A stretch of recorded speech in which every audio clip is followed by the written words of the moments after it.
নমস্কার, কেমন আছেন সবাই? ঈশ্বরের কাছে প্রার্থনা করি যে যেখানেই থাকুন সুস্থ থাকুন, সুরক্ষিত থাকুন, নিরাপদ থাকুন। আপনাদের সকলকে স্বাগত জানাই আপনাদের নিজস্ব চ্যানেল রূপা মুখার্জিতে। আজ একটু ভিন্ন ধরনের বিষয়ে কথা বলবো বলে আপনাদের কাছে এসেছি। আপনারা LGBTQ সম্প্রদায়ের নাম শুনেছেন? সেই সম্প্রদায়ের কিছু বৈচিত্র্যময় গোষ্ঠীর কথাই আপনাদেরকে শোনাবো। তবে তার আগে একটি অনুরোধ, ভিডিওটি ভালো লাগলে অবশ্যই লাইক, শেয়ার, কমেন্টস করবেন, চ্যানেল সাবস্ক্রাইব করে পাশে থাকবেন। LGBTQ সম্প্রদায়টি একটি বৈচিত্র্যময় গোষ্ঠীকে অন্তর্ভুক্ত করে, যারা L অর্থাৎ লেসবিয়ান, G অর্থাৎ গে, B অর্থাৎ বাইসেক্সুয়াল, T অর্থাৎ ট্রান্সজেন্ডার, কিউ কুইয়ার এবং অন্যান্য পরিচয়ে নিজেদের চিহ্নিত করে। এই সম্প্রদায়টিকে বোঝার জন্য এর ইতিহাস, সংস্কৃতি, অধিকার এবং বর্তমান সমস্যা সম্পর্কে জানার প্রয়োজন আছে। এখানে আপনাদের সাথে সেই সম্পর্কিত কিছু খবর বিস্তৃত আলোচনা করলাম। আসুন জেনে নিই যে LGBTQ এরা যারা আছেন তাদের প্রতিটি শব্দের সংজ্ঞা কী। লেসবিয়ান, এমন মহিলারা যারা অন্য মহিলাদের প্রতি আকৃষ্ট হন। গে, সাধারণত পুরুষদের জন্য ব্যবহৃত হয় যারা পুরুষের প্রতি আকৃষ্ট হন, তবে এটি LGBTQ সম্প্রদায় যে কাউকে বোঝাতে ব্যবহার হতে পারে। বাইসেক্সুয়াল, যারা দুই বা তার বেশি লিঙ্গের প্রতি আকৃষ্ট হন।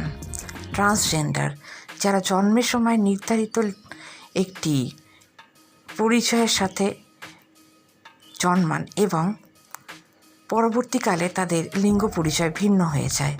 এর মধ্যে ট্রান্স পুরুষ, ট্রান্স মহিলা, পাশাপাশি নন বাইনারি ব্যক্তিরাও অন্তর্ভুক্ত। কুইয়ার একটি এমন ছাতার মতো শব্দ যা যৌন এবং লিঙ্গ সংখ্যালঘুদের বোঝায় যারা হেট্রোসেক্সুয়াল বা সিসজেন্ডার নয়। ইন্টারসেক্স, যারা শারীরিক লিঙ্গ বৈশিষ্ট্য নিয়ে জন্মগ্রহণ করেন যা পুরুষ বা মহিলা হিসাবে সাধারণ সংজ্ঞায় ফিট করে না। অ্যাসেক্সুয়াল, যারা সামান্য বা কোনো ধরনের যৌন আকর্ষণ অনুভব করেন না। এদের ইতিহাসটা কি? প্রাথমিক ইতিহাস, সমলিঙ্গ সম্পর্কে ইতিহাস জুড়ে নথিভুক্ত রয়েছে, যদিও LGBTQ পরিচয়গুলি প্রায়শই কলঙ্কিত বা শাস্তিজনক পর্যায়ে অন্তর্ভুক্ত।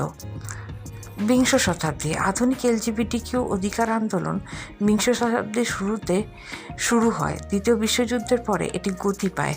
মূল ঘটনাগুলির মধ্যে 1969 সালে স্টোন ওয়াল দাঙ্গা অন্তর্ভুক্ত, যা আধুনিক LGBTQ অধিকার সংগ্রামের একটি প্রেরণা হিসেবে বিবেচিত হয়।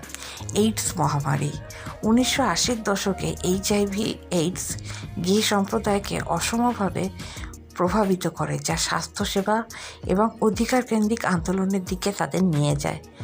সাংস্কৃতিক অবদান, শিল্প এবং সাহিত্য, LGBTQ সম্প্রদায়ের সংস্কৃতিতে উল্লেখযোগ্য প্রভাব রয়েছে যা সঙ্গীত, চলচ্চিত্র, সাহিত্য এবং ভিজুয়াল আর্টকে প্রভাবিত করেছে। গুরুত্বপূর্ণ ব্যক্তিত্বদের মধ্যে রয়েছেন জেমস বাল্ডউইন, অড্রে লর্ড এবং রু পল। উদযাপন, বিশ্বজুড়ে বার্ষিক গর্বের অনুষ্ঠানগুলি LGBTQ অধিকার সংগ্রামের স্মরণে উদযাপন করা হয় এবং অন্তর্ভুক্তি ও দৃশ্যমানতা প্রচার করা হয়। আইনি অধিকার এবং সুরক্ষা, বিবাহের সমতা, অনেক দেশে সমলিঙ্গ বিবাহ বৈধ হয়েছে, যেমন 2015 সালে যুক্তরাষ্ট্রে ওভারগেফেল বনাম হড হেজ মামলা।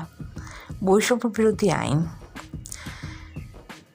লিঙ্গ পরিচয়ের ভিত্তিতে বৈষম্যের বিরুদ্ধে বিভিন্ন স্তরের আইনি সুরক্ষা প্রণীত হয়েছে, যদিও তার লুপহোল অনেক রয়েছে। সামরিক সেবা, সামরিক বাহিনীতে LGBTQ ব্যক্তিদের সেবা দেওয়ার নীতিগুলি বছরের পর বছর বিবর্তিত হয়েছে। অনেক দেশ খোলামেলা এইসব সেবার উপরে নিষেধাজ্ঞা তুলে নিয়েছে। বর্তমান সমস্যা, ট্রান্স অধিকার, ট্রান্সজেন্ডার ব্যক্তিরা প্রায়শই বৈষম্য, সহিংসতা এবং স্বাস্থ্যসেবার প্রবেশাধিকার সমস্যার সম্মুখীন হন। লিঙ্গ নিশ্চিত চিকিৎসা এবং লিঙ্গ পরিচয়ের আইনি স্বীকৃতির জন্য তাদের আন্দোলন চলছে। যুব এবং মানসিক স্বাস্থ্য। এলজিবিটিকিউ যুবরা তাদের সিসজেন্ডার হেটেরোসেক্সুয়াল সহপাঠীদের তুলনায় উচ্চতর বুলিং, গৃহহীনতা এবং মানসিক স্বাস্থ্য চ্যালেঞ্জের সম্মুখীন হন। গ্লোবাল দৃষ্টিভঙ্গি। এলজিবিটিকিউ অধিকার বিশ্বজুড়ে উল্লেখযোগ্যভাবে পরিবর্তিত হয়। কিছু দেশে সুরক্ষা দেওয়া হয় এবং অন্য দেশে সমলিঙ্গ সম্পর্কের জন্য কঠোর শাস্তি আরোপ করা হয়। সমর্থন এবং সম্পদ। Community centre. অনেক শহরে এলজিবিটিকিউ কমিউনিটি সেন্টার রয়েছে যা সম্পদ, সামাজিক কার্যকলাপ এবং সহায়তা পরিষেবা প্রদান করে। হটলাইন এবং সংস্থা। মানবাধিকার ক্যাম্পেইন, হিউম্যান রাইটস ক্যাম্পেইন, ফ্রেভার প্রকল্প এবং PFLAG এর মতো অনেক সংস্থা এলজিবিটিকিউ সম্প্রদায়ের পক্ষে কাজ করে, সহায়তা এবং আন্দোলন প্রদান করে। অন্তর্বর্তীতা। এলজিবিটিকিউ সম্প্রদায়টি বৈচিত্র্যময় বিভিন্ন জাতি, জাতিগততা, ধর্ম এবং সামাজিক অর্থনৈতিক পটভূমি অন্তর্ভুক্ত করে। পরবর্তী পরিচয়গুলি ব্যক্তিগত অভিজ্ঞতাকে উল্লেখযোগ্যভাবে প্রভাবিত করতে পারে। গুরুত্বপূর্ণ ব্যক্তিত্ব এবং প্রতীক। হার্ভে মিল্ক, সান ফ্রান্সিসকোর প্রথম খোলামেলা গে নির্বাচিত কর্মকর্তা এবং এলজিবিটিকিউ অধিকার আন্দোলনের এক অতি গুরুত্বপূর্ণ ব্যক্তিত্ব। মার্সা পি জনসন, স্টোনওয়াল বিদ্রোহের একটি গুরুত্বপূর্ণ ব্যক্তিত্ব এবং এলজিবিটিকিউ অধিকার, বিশেষত ট্রান্সজেন্ডার ব্যক্তিদের এবং রঙের মানুষের পক্ষে সমর্থক।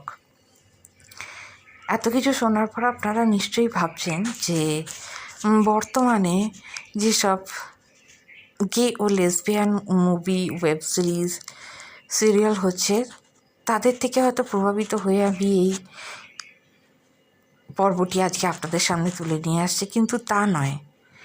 আপনারা এটাও বলতে পারেন যে 2023-এর শেষের দিকে ফেলো ট্রাভেলার্স বলে যে গে সিরিজটি আপলোড করা হয়েছিল সেটি বিভৎসভাবে হিট হয়ে যায় এবং মানুষ ল্যাভেন্ডার স্ক্যান্ডাল, ম্যাকার্থিজম এবং 1950-এর দশকে কি দুর্বিষহ পরিস্থিতি ছিল মার্কিন যুক্তরাষ্ট্রে গে বা সমলিঙ্গদের জীবনে, যার পরিপ্রেক্ষিতে ওয়েব সিরিজের দুই বিখ্যাত চরিত্র হক ও টিম আলাদা হয়ে যায়।